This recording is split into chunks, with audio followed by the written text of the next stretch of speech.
उपस्थित सभी महनीय राजस्थान और पूरे भारतवर्ष से पधारे हुए कवियों को कोटि कोटि नमन करता हूं। सामने जितने भी लोग विराजमान हैं, भोपालगढ़ की, मारवाड़ की इस धन्य धरा को कोटि कोटि नमन करते हुए आदरणीय सरवणदान जी शून्य साहब ने मुझको उठाया। अच्छा, भगवान आपको अच्छा फोटो सही आ रही है भैया? हाँ, ये बोल सही है। नहीं, गिरधर लाल जी फोटो बड़ी टेक्निकल बात कर रहा है। आज ये फोटो खींचेंगे, अच्छा, सेवा भारती का, विद्या भारती का कार्यक्रम है, आज फोटो खींचेंगे, कल फोटो अखबार में आएगी, सोनदान जी अगले दिन अखबार वाले पूरे गांव वाले पढ़ेंगे, उसके बाद वो रद्दी में जाएगी, उसके बाद किसी जलेबी वाले के पास जाएगी, उस पर ये प्रियंका राय जी जलेबी खाएगी, उसके बाद उसको कुत्ता चाटेगा। अच्छा तो कुत्ते को टेस्ट बराबर आया, इसीलिए फोटो अपन बड़ी ढंग से खिंचवाते हैं। क्या बात है बेटा, क्योंकि तकदीर बन सकी ना तकदीर क्या करोगे, थोड़ी देर बाद घड़ी ले चलना तस्वीर क्या करोगे। क्या बात। देखो अपन तो राजस्थान के आदमी, जेतारणी के आदमी है। अभी गोविंद जी भाई साहब में आ रहा था रास्ते में, भाई साहब मिल गए, जेतारणी से आते हुए पड़ोस में बैठ गए थे। अच्छा, प्रेम पूर्वक ऐसे ही पूछ गया कि क्या करते हो। मैंने कहा भाई साहब कभी हो। मैंने कहा अपन भी पूछे अगले से। मैंने कहा आप क्या करते हो? कि मैं तो बैरो हूँ। मजेदार बात तो अगली होगी। सोनदान जी में अभी पिपाड़ आके गए, यहाँ पे पिपाड़ में एक मेला लगता है पिपाजी का, 2 दिनों का मेला होता है। भाई साहब गौर से बात सुनना, पता चल जाएगा विकास राज को क्या सुनाना है, कितनी देर सुनाना है। पिपाजी का मेला लगता है 2 दिनों के लिए। भाई साहब मुझे बुला लिया, यहाँ आया मैं, मेले के अंदर एक आदमी बड़ा जोरदार बैठा। भाई साहब, इन भाई साहब का नाम क्या है दाढ़ी वालों का? आप थे क्या मेले में? वहाँ नाम क्या है? हेमंत जी। ताली बजाओ सर हेमंत जी के लिए एक बार, क्या जोरदार दाढ़ी रखी। तो हेमंत जी मुझे लेके चले गए वहाँ मेले के अंदर। भाई साहब बात सुनना मेरी, मेले के अंदर गया, एक आदमी कॉर्नर में बैठा, 2 दिनों का मेला था, ताली बजा बजा के बोले कि 10,000 10,000 10,000 10,000 10,000 10,000। मैंने कहा यार मेले महीने जोरदार बात हो रही है, मेला में 10,000 रुपये कौन देगा अपन? अच्छा गया मैं, हेमंत जी मैंने लेन गया, कहने जान बैठिया। मैं क्यों भाई साहब कहना 10,000 कि बहुत सिंपल काम करना है, 10,000 रुपये ले जाऊं। अरे मैंने कहा करना क्या है? कि बहुत सिंपल है। मैंने कहा बोलो। कि ये मेरा बंदर है, इस बंदर की मुंडी एक बार ना करवा दो, 10,000 रुपये। हेमंत जी गए, तुरंत कुछ बोला, कुछ नहीं हुआ। अपन कभी आदमी बंदर के पास में गए, तुरंत कान में कुछ बोला, तुरंत उसने ऐसे कर दिया। अच्छा, बंदर वाला मेरे पाँव पड़ गया। सोनदान जी, अरे क्या कह दिया सर? कहा यार, मैंने कहा कुछ नहीं। अरे 10,000 जीत गए। कहा क्या? मैं कहा कुछ नहीं। तो अभी बताओ तो सही। मैं कहा कुछ नहीं, तेरे बंदर के पास में गए और जाके कहा कभी हूँ कविता सुनाऊं। अरे मजे की बात तो हेमंत जी अगले दिन की है। हेमंत जी आश्चर्यचकित रह गए। दूसरे दिन दूसरा मेला लगा, 2 दिन का मेला था, मुझे लेके गए। बंदे ने मुझको देखा, देखते ही भाव बढ़ा दिए कि 20,000 20,000 20,000। मैंने कहा ये मामला जोरदार है, कल 10 आज 20। मैंने कहा क्या करना है? कि कुछ नहीं, एक बार हाँ भरानी है, दूसरी बार ना भरानी है। उसके बाद तो अपना वो सरपंच साहब भी हुए थे। अच्छा। नाम नहीं भूल गया मैं, वो साथ चले थे, उनसे भी नहीं। अपन वापस पहुंचे, अपन गए, बंदर के कान में तुरंत कुछ कहा, तुरंत बंदर ने दूसरे कान में कुछ कहा। बंदर वाला मेरे घर जेतरन आ गया। अरे भाई साहब क्या दिया? कल 10 आज 20 30 जीत गए। अरे मैंने कहा कुछ नहीं। अरे बताओ तो सही। मैंने कहा कुछ नहीं। तेरे बंदर के पास में गए और जाके एक कान में बोला पहचाना। अच्छा, सुनाऊं? तो एक बार जोरदार तालियां बजाकर मुझे बता दीजिए, आदेशित कर दीजिए कि विकास राज भाटी यहाँ कविता पढ़ने के लिए आग्रहित है। और तो मैं शुरुआत कर दूं अपने काव्य मंच की। बहुत बड़ी श्रृंखला है और पिछले 1 दशक से ज्यादा का इतिहास है भोपालगढ़ के अंदर कवि सम्मेलन सुनने का। तो आपकी जिम्मेदारी 2 सदक का 20 वर्षों से ज्यादा का समय है, तो मेरी जिम्मेदारी कम है, आप लोगों की जिम्मेदारी ज्यादा है कि कविता को किस प्रकार सुनना है। मैं आइए शुरू करता हूँ। लंबी टीम है, भूमिका में खड़ा हूँ, मुझे जहां लग जाएगा। मैं दावा नहीं करता हूँ, मगर इतना विश्वास है कि 25-30 मिनट विकास राज भाटी को सुन लीजिए। अगले दिन चौराहे पे बैठ के अगर इस लड़के की चर्चा ना हो तो कभी भोपालगढ़ नहीं हो। क्या बात। इस साहस के लिए तालियां बजा दीजिए। मैं कहां जिस जगह खड़ा हूं, महातेश्वरी का भव्य मंच सजा हुआ है। आइए यहीं से बात अपनी शुरू करता हूं, जहां से आप मन रख लेंगे। मैं कहता हूं मैं वहीं के वहीं से सुनाना शुरू कर दूं। स्वागत। जिस प्रकार माँ वादिनी की सरस्वती वंदना दिनेश जी भाई साहब ने की, मेरा लहजा थोड़ा तेज है तो मेरी लहजे में किस प्रकार की छनक रहेगी, आप लोग मुझे किस प्रकार सुन लेंगे, मैं उसी प्रकार सुनाऊंगा। मन से आदेश चाहता हूँ स्वागत कि हो रही है भाग्य के भुजंग की ये आरती। मेरे साथ साथ चले जो कविता सुनने वाले लोग हैं कि हो रही है भाग्य के भुजंग की ये आरती, हो रही है देखिए माँ भारती की आरती। आरती का थाल है सजा हुआ ये बाल है, पर्वतों की ढाल पर तांडवों का ताल है। शब्द के स्वरूप में रूप में कुरूप में खड़ी हुई कलम के साथ काम और धूप में आग की अंगार पर कर्म करुणा सौंपते, तार की खनक खनक हाथ बीड़ा सौंपते। शारदे शारदे शारदे मां शारदे, या तो हमको गावा शब्द में जो राष्ट्र का था। माफ कीजिएगा साहब, मुझे बताया गया कि विनीत चौहान साहब ने इस कार्यक्रम को सोचा है कि वट वृक्ष जो आज के समय के तौर पर है विनीत जी भाई साहब की देन है, तो मुझे इतनी कम तालियों की उम्मीद आपसे थी नहीं। और ताली बजाने के लिए मैं कहूंगा नहीं, आप ताली बजाने वाले लोग नहीं हैं। ये मारवाड़ की धरती है जहां पर तलवारों की खनक चलती थी, मैं ताली बजाने के लिए आपको नहीं कहूंगा। चार पंक्तियां पढ़ता हूं, जोरदार तालियां भाई विकास के लिए आप बजा दीजिए। मैं कहता हूं आप ताली रोक कर बजाना।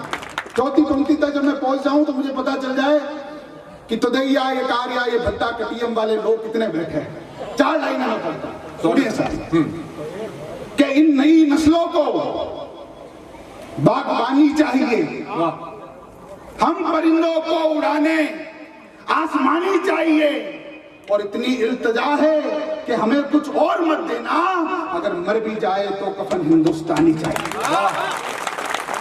अब लग रहा है मुझे मैं सही जगह आया कि वंदना में सरस्वती के सारे आंखें मूंद लो, नहीं मिलेगा ऐसा स्वर्ग कोई कोना ढूंढ लो, और यहां पर तो करना होगा तिरंगे को सलाम, जिस किसी को दिक्कत है कोई और देश में। मुझे लग रहा है कि आप मैं सही जगह पे आया हूं। जिस किसी को दिक्कत है कोई और देश ढूंढ लो। साहब कविता शायरी के लिए मैं जाना चाहता हूं, क्या होती है कविता और शायरी। आइए बस बहुत कम समय के लिए आपके बीच में हूं, मगर मेरा जितना मन रख लोगे उससे दुगना मैं आपको सुन लूंगा। आप अपना थोड़ा सा चैतन्य बढ़ाइए, विकास राज भाटी अपना साहस दुगुना कर देगा। यहाँ सुने साहब, कविता और शायरी चीज क्या होती है। जब ये देश पराधीनता के पिंजरे में कैद था तो एक क्रांतिकारी ने सलाखों में बैठ के कहा था कि सरफरोशी की तमन्ना अब हमारे दिल में है, देखना है जोर कितना बाजुए कातिल में है। 10 साल बाद ये देश दुष्यंत कुमार को मिला, उन्होंने लिखा कल नुमाइश में मिला था चीथड़े पहने हुए, मैंने पूछा तो बताया नाम हिंदुस्तान है। 20 साल बाद ये देश अदम गोंडवी को मिला, उन्होंने लिखा काजू भुने प्लेट में विस्की गिलास में, उतरा है रामराज विधायक निवास में। 40 साल बाद ये देश किसी और कोई शायर को मिला, ये गरीबी और मुफलसी का उन्वान किसने लिख दिया, ये मेरे चेहरे पे हिंदुस्तान किसने लिख दिया। और 70 साल का हिंदुस्तान जब पुस्तक आया तो मैंने लिखा कि पढ़े लिखों के देश में ये नियम हो गए, गरीबों को लूटने के नए अधिनियम हो गए, और चंद रुपयों में बिक गई देश की सियासत। 9वीं 10वीं फेल यहाँ के सीएम हो गए, 9वीं 10वीं फेल। इधर जो भाई साहब बैठे हो आप लोग क्या पाकिस्तान से आए हैं?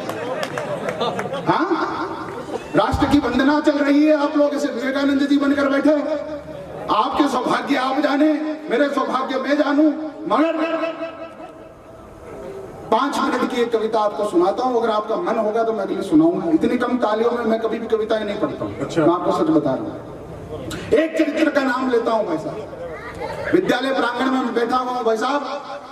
हम कवियों को जोर जोर से चिल्लाने की जरूरत क्या होती है साहब, कि जो मुद्दे सुबह 10 बजे विद्यालय के ब्लैक बोर्ड पर पढ़ाए जाने वाले थे वो रात को 10 बजे नंगे पर्दे पर दिखाए जाने लगे, तब हमें कविताएं लिखनी पड़ी। क्या बात है। एक संजय लीला बंसाली आता है और मां पद्मावती पर मूवी बना देता है। जिस रतन सिंह जी ने कभी ख्वाबों ख्यालों में पद्मनी को नहीं दिखाया हो किसी को, ये बॉलीवुड वाले उनके नंगे सीन दिखाते हैं, और आपकी और हमारी चेतना चुपचाप रहती है।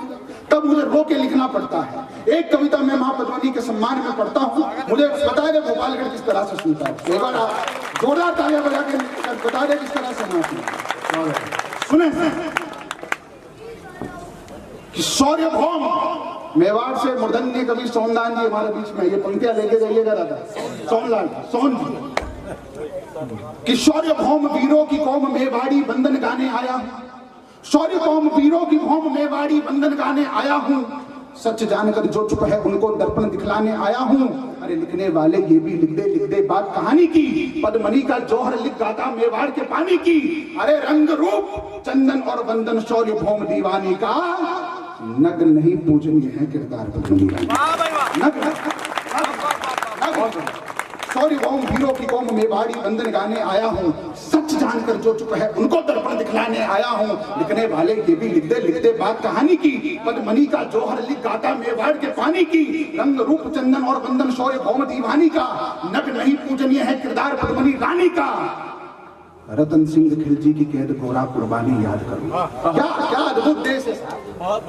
सर कट जाने के बाद धड़ लड़ता था 4-4 घंटे युद्ध। हम उनकी संतान हैं कि रतन सिंह खिलजी की कैद गोरा कुर्बानी याद करो।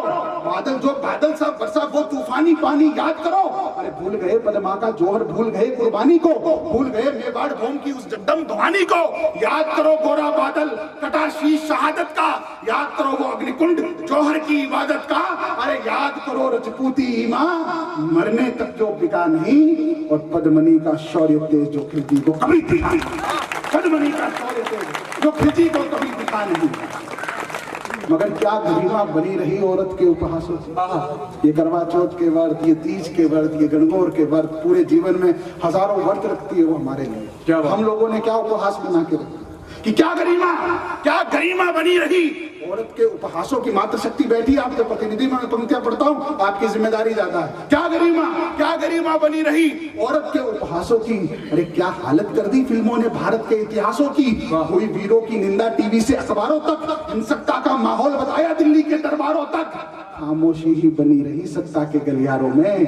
इतिहासों की बात ना पहुंची कुर्सी के मक्कारों में। इतिहासों की बात ना पहुंची कुर्सी के मक्कारों में। तो फिल्मों वालों अब के सुन लो कि पूरा माहौल बदल देंगे, और इतिहास बदलने की सोची तो भूगोल बदल देंगे। इतिहास बदलने की सोची, ये वो इतिहास है साहब। मैं जेतारण से आता हूं।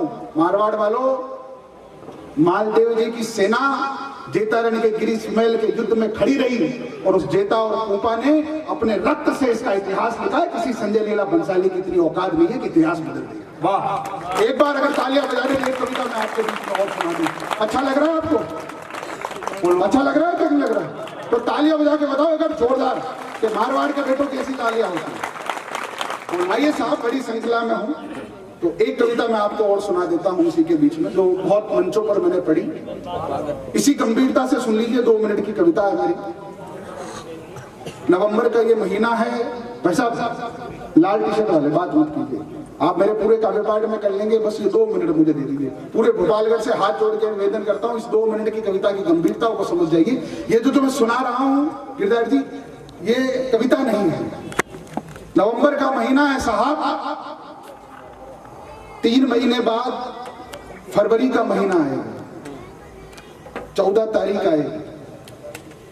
ये युवा पीढ़ी मोबाइल के 4x5 के डिस्प्ले के अंदर का दिन था। देश की राजधानी की गलियारों में गुलाब के फूल बांटे जा रहे थे। बहुत सारे मनचले इधर से उधर घूम रहे थे। तभी देश के राष्ट्रीय मीडिया में एक खबर आती है कि एक दरिंदा 300 किलो आरटीएफ लेकर जम्मू से श्रीनगर के हाईवे के अंदर शहीदों के जा रहे उस टोली के अंदर उस वैन को उड़ा देता है जिसमें 40 भाई भाई। बात सुनिएगा मेरी, इस देश में एक फर्जी नेता की अगर रैली निकलती है तो 4-4 दिन पहले सरकारों के कान चौकन्ने हो जाते हैं। एक एक गली, एक एक मोहल्ला, एक एक चौराया सब चेक किया जाता है कि यहाँ से नेताजी निकलेंगे, विधायक साहब निकलेंगे, मंत्री जी निकलेंगे, पीएम साहब निकलेंगे, सीएम साहब निकलेंगे। साहब 1600 जवानों का काफिला जा रहा था। किसी के कान में एक जू नहीं रहेंगी कि एक बार इस रास्ते को देख लिया जाए, पता नहीं कौन सा दरिंदा 300 किलो का आरटीएक्स लेकर बैठा हो, किसी के कान में जू नहीं। और उसके बाद जो हुआ, शाम के वक्त मेरे पास फोटोग्राफ्स आए। कई देर के लिए मैं सन्न रह गया जब मैंने सड़क की फोटो देखी। चितले चितले खून से बिखरी हुई उस पूरी पुलवामा के हाईवे के देखकर मेरे मन के अंदर का कवि रोने लगा। मैंने कलम उठाई और कमरे के अंदर जाके पूरे दृश्य के बारे में जानकारी ली और चुपचाप लिखता गया। ये मैं जो सुना रहा हूं ये कविता नहीं है, ना मैं दावा करता हूं, और मैं कवि हूं भी नहीं साहब। पैसों के दास तुम हो, पैसों के दास हम हैं, ना कालिदास तुम हो, ना तुलसीदास हम। तो हम तो उन बड़ी परंपरा का हूं, इसीलिए यहाँ पर खड़ा हूं। जो मीडिया से लोग आए हुए हो उनको खबर हो, ये ना हो कल के यही खबर छापी कल के अखबार में कि रात भर नाची नर्तंगना अंधनों के दबरान में। तो मैं कुछ संवेदनशील बात करने की कोशिश करता हूँ। स्वागत। आपने अगर वो तस्वीरें देखी हो तो मेरे साथ चलना। मैं बताता हूं कि उस दिन 14 तारीख को क्या हुआ कि फिर कश्मीर की घाटी में बर्फीली चादर छाई थी। जो भी लड़का उस दिन अगर गुलाब का फूल खरीद के किसी को देने का मन बनाए तो उसको विकास राज भाटी की एक कविता सुनाना। मैं दावा करता हूं अगर रो रो के वो शहीदों पर वो फूल ना चढ़ जाए तो मैं कविता छोड़ दूंगा। सुने कि फिर कश्मीर की घाटी में बर्फीली चादर छाई थी, फिर कश्मीर की घाटी में बर्फीली चादर छाई थी, फिर कश्मीर की घाटी में बर्फीली चादर छाई थी। हाय ये कमबख्त फरवरी मातम लेकर आई थी, हाय हाय ये कमबख्त फरवरी मातम लेकर आई थी। शेरों का निहत्था डोला मृत्युशैया के तले गया, अब के अपने पुत्रों को घर आंगन में चला गया। आतंकी आकाओं की नापाकी फिर से छलक गई, कोलाहल से अमरनाथ की घाटी सारी ददक गई। अरे कतरा कतरा बिखरा था, कतरा कतरा कतरा कतरा बिखरा था, कतरा कतरा बिखरा था, सड़कों पर लाली छाई थी। भारत माता के आंचल में 40 लाशें आई थी। भारत माता भारत मासी कश्मीर की घाटी में बर्फीली चादर छाई थी, हाय ये कमबख्त फरवरी मातम लेकर आई थी। शेरों का निहत्था टोला मृत्युशैया के तले गया, के अपने पुत्रों को घर आंगन में चला गया। आतंकी आकाओं की नापाकी फिर से छलक गई, कोलाहल से अमरनाथ की घाटी सारी ददक गई। कतरा कतरा बिखरा था, सड़कों पर लाली छाई थी। भारत माता के आंचल में 40 लाशें आई थी। साहब जो बूढ़ापे की लाठी था वो सरहद पर खड़ा हुआ। ये नेताओं के बच्चे नहीं रहते साहब। विनीत जी ने क्या अद्भुत कहा, कई सालों से मंच पे कह रहे हैं कि तुमने 10-10 लाख दे दिए सैनिक की विधवाओं को, यानी कीमत लौटा दी उन वीर परशुरामाओं को। मैं 20 लाख देता हूं तुम किस्मत के हेटे को, हिम्मत हो तो मंत्री भेजे लड़ने अपने बेटे। तो ये सरहद पर जो लोग बैठे हैं ये किसान के बेटे हैं, जो तपती आषाढ़ के अंदर अपना बदन जलाते हैं, बच्चे को पढ़ाते हैं और फिर फौज के अंदर डालते हैं। ये आपके बेटे हैं साहब। कौन शहीद होते हैं कि जो बूढ़ापे की लाठी था वो सरहद पर खड़ा हुआ। मगर दिल्ली के नेता ये कहते हैं साहब कि इनको तो तनख्वाह मिलती है, फोकट में थोड़ी जाते हैं। तब मैंने 4 लाइनें लिखी कि सरहद और ये दिल्ली का राजपथ में कितना फर्क है। कि सरहद बहुत बड़ी चीज है नेताओं की बातों से। इधर का जो मोहल्ला बैठा है तुमसे बड़ी उम्मीदें इस देश को, याद रखना। तुम्हें जिम्मेदारियां आने वाली है, सिर्फ घर परिवार की, दादा नानी की, बुआ की, इनकी जिम्मेदारी नहीं है। इस भारत माता की जो तस्वीर है इसकी भी जिम्मेदारी तुम पर है, याद रखना। क्या बात कि सरहद बहुत बड़ी चीज है नेताओं की बातों से। जो कहते हैं ना फौज में पैसे मिलते हैं इनको, अरे सरहद बहुत बड़ी चीज है नेताओं की बातों से। सरहद बनती है तो सैनिक के जज्बातों से। सरहद जो की आंख मांगती रहती है अंगारों से, सरहद जो की लहू मांगती रहती है परवानों से, सरहद जो सैनिक के दिल की एक चिंगारी होती है, सरहद जहां कुर्बान रोज एक नई जवानी होती है। अरे सरहद में और संसद में अभी तर्क है मेरी जान, शेरों में और कुत्तों में बहुत फर्क है। शेरों में जो बूढ़ापे की लाठी था, जो बूढ़ापे की लाठी था, जो बूढ़ापे की लाठी था वो सरहद पर खड़ा हुआ। अरे बीवी बच्चे माँ बाप सब छोड़ छाड़ कर अड़ा हुआ आज, मगर उनकी लाशों पर राजनीति होती है और दिल्ली रातों को घोड़े बेचकर सोती है। अरे दिल्ली रुक स्पष्ट करे जरा कश्मीर के मुद्दे पर। कब तक रोटी सेकोगे वोटों के गोरख धंधे पर? सिर्फ आतंकी घटनाओं की अब निंदा करना बंद करो, सरहद पर बेटों की ये कुर्बानी देना बंद करो और कुत्तों को जेलों में ये बिरयानी देना बंद करो।